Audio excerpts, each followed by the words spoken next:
The Dallas Cowboys and the Atlanta Falcons.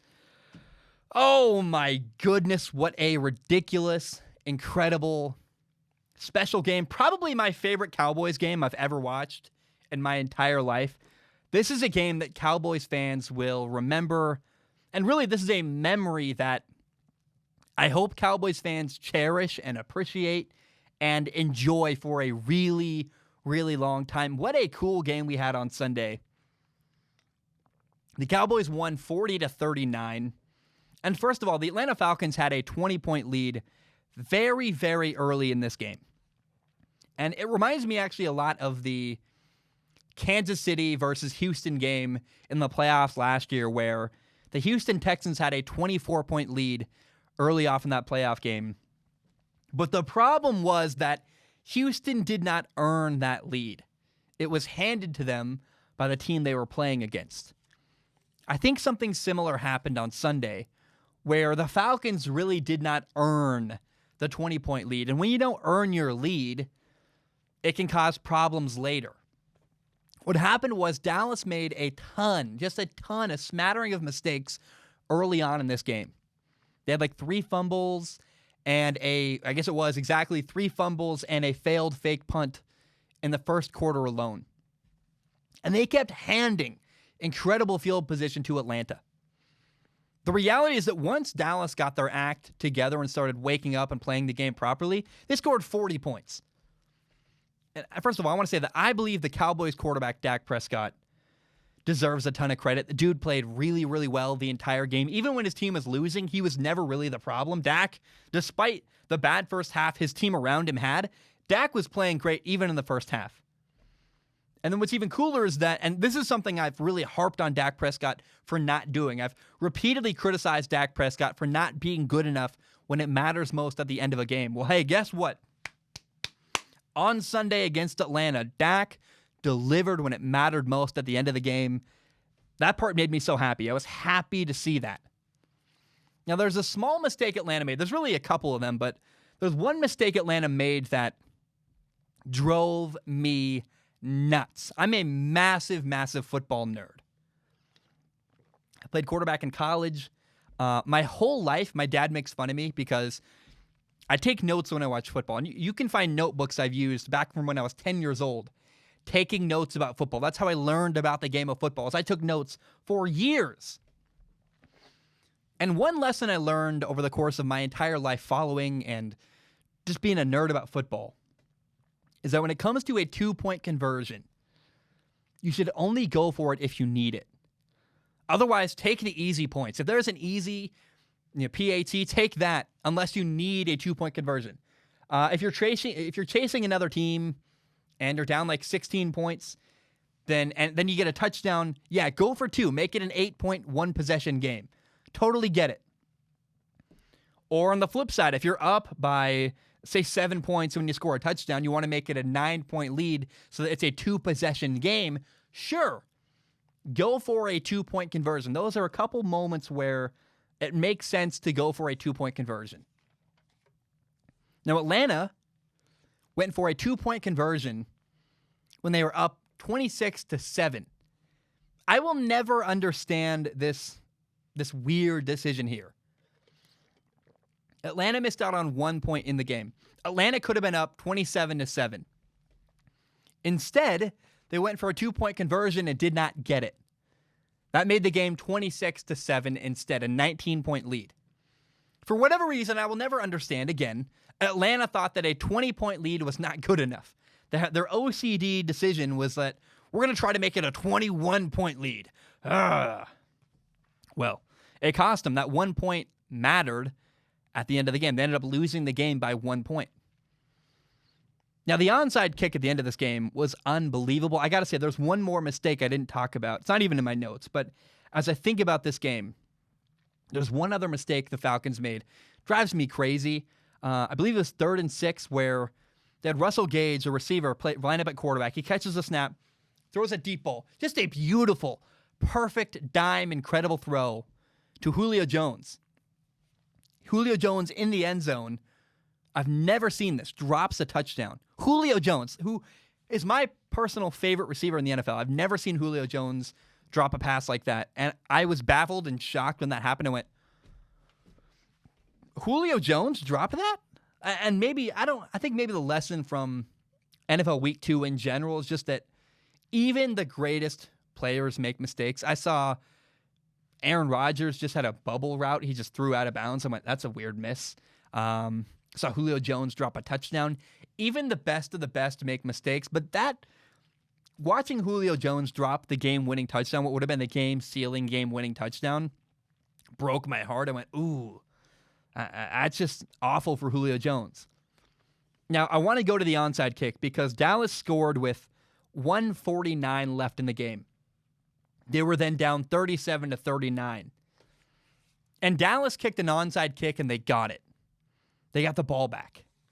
And this was one of the coolest onside kicks I have ever seen in my entire life, where the Cowboys kicker, Greg Zuerlein, did not put the ball on a kicking tee. Instead, he laid the ball sideways and kicked the slowest onside kick you'll ever see. It's like a slow roller. It looked like a Tiger Woods golf putt. And the Falcons were like frozen in a trance watching the ball roll towards them. And there's this coaching point that drives me nuts for the Falcons where Atlanta at any time can go grab the ball. They don't need to wait at all. The minute the ball's kicked, you can run and grab it. They are the receiving team. They can always go get the ball. Now, the kicking team who's trying to get the onside kick has to wait until the ball rolls 10 yards. And I guarantee you, across the NFL today, in special teams meetings, everybody's watching this Greg Zuerlein onside kick, and every special teams coordinator is telling their guys, hey, by the way, if the ball's ever rolling really slow, just go grab it, because they need to wait for the ball to go 10 yards. You, the receiving team, does not. And the fact that the Falcons could have just gone and grabbed the ball and instead let it roll and roll and roll and roll. It's like, my eyeballs are like popping out of my head. I'm like, go grab the ball. And they just watched the Dallas Cowboys grab the football. It's like, oh my, how could you? And the minute that happened, the minute the Cowboys got the onside kick, you know the game's over. You're like, well, not only do the Cowboys have great field position, they also have a ton of momentum now. And it was one of the most insane, weird things I've ever seen in football. The Falcons just watching this onside kick roll towards them very, very slowly. Clearly, either they didn't know the rule, or they were hoping that the ball would stop rolling, or they just were so confused at what they were seeing, they just all froze. I don't know. But Dallas kicked the field goal. They won 40-39. And I just was like, what the heck did I watch? What did I watch? I can't believe it. Cowboys fans, again, you guys better cherish that for the rest of your lives. What a crazy, interesting game. Now, Matt Ryan, the Falcons quarterback, is now connected with two of the biggest blown leads I can remember from my lifetime. Memorably bad moments in NFL history where they were up 28-3 in the Super Bowl and they lost. And now they were up 26-7 against Dallas, and they blew that lead as well. And I know a lot of people do not know how to feel about Matt Ryan. Maybe you can say they had a 20-point lead, not a 19-point lead, whatever you want. I don't really care. And again, I know people look at Matt Ryan today and are like, how do you feel about the guy? So I want to offer some context about Matt Ryan. Matt Ryan inherited a really bad Atlanta Falcons team. Remember, they lost Michael Vick in 2006. They had this awful team in 2007. They went like 4-12. And in 2008, Matt Ryan was drafted with the number 3 overall pick in the NFL draft.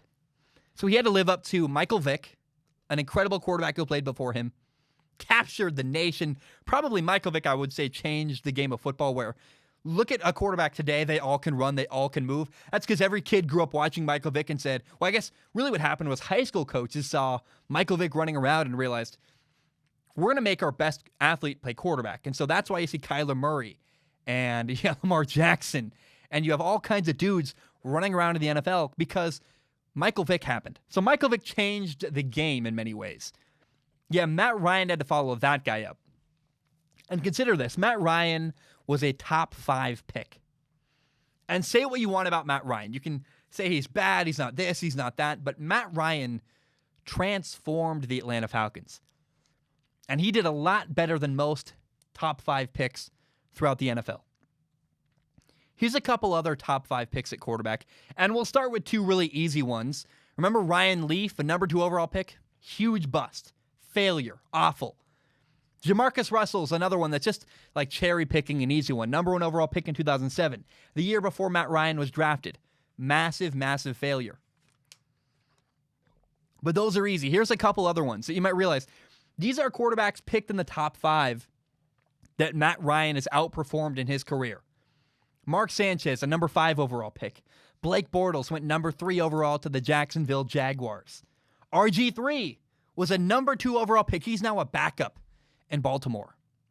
Sam Bradford, the number 1 overall pick in 2010, 2 years after Matt Ryan. He's no longer in the NFL. Mitchell Trubisky, number 2 overall. I'll tell you what, I would take Matt Ryan every single day over Trubisky. Marcus Mariota, number 2 overall pick to Tennessee. He's now the Raiders' backup. Jameis Winston, number 1 overall. He's a backup. Matthew Stafford, number 1 overall.